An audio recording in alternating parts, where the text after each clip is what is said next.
उद्धव ठाकरे गटाला धक्का. माजी आमदाराचा मोठा निर्णय. कोकणामधून ठाकरे परिवाराला नेहमीच साथ मिळाली आहे.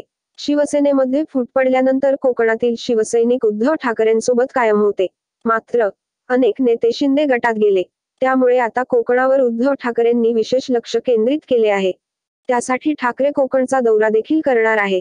मात्र या दौऱ्यापूर्वीच ठाकरे गटाला मोठा धक्का बसला आहे. ठाकरे गटाली माजी आमदार सूर्यकांत दळवी हे उद्धव ठाकरेंची साथ सोडणार असल्याचे निश्चित मानले जात आहे. दापोलीचे माजी आमदार सूर्यकांत दळवी यांचा आता भाजपमध्ये प्रवेश निश्चित झाला आहे. गुरुवारी ता. 1 फेब्रुवारी भाजपचे प्रदेशाध्यक्ष चंद्रशेखर बावनकुळे यांच्या उपस्थितीत दळवी मुंबईत भाजपमध्ये प्रवेश करणार आहेत.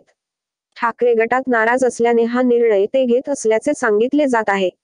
मात्र त्यांच्यासोबतच अजून कोणकोणते पदाधिकारी भाजपमध्ये प्रवेश करणार याची उत्सुकता असणार आहे. सूर्यकांत दळवी यांच्या पक्षप्रवेशाला भाजपच्या स्थानिक नेत्यांनी दुजोरा दिला आहे.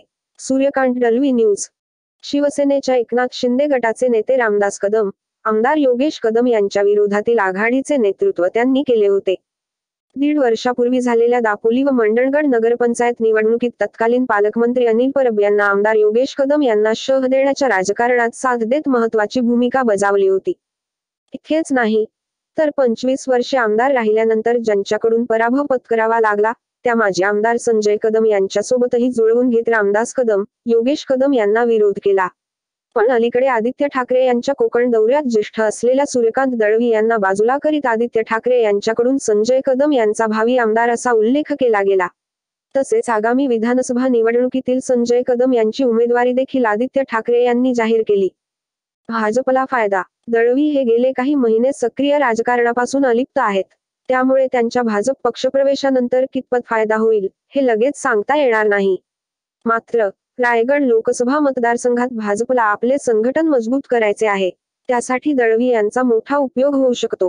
तसेच सूर्यकांत दळवी आणि रामदास कदम यांचे वेळ्या भोपळ्याचे असलेले सख्य पाहता दळवींचा भाजप पक्षप्रवेश हा मित्रपक्ष असलेल्या शिवसेनेतील कदम यांच्यासाठी त्रासदायक ठरू शकतो.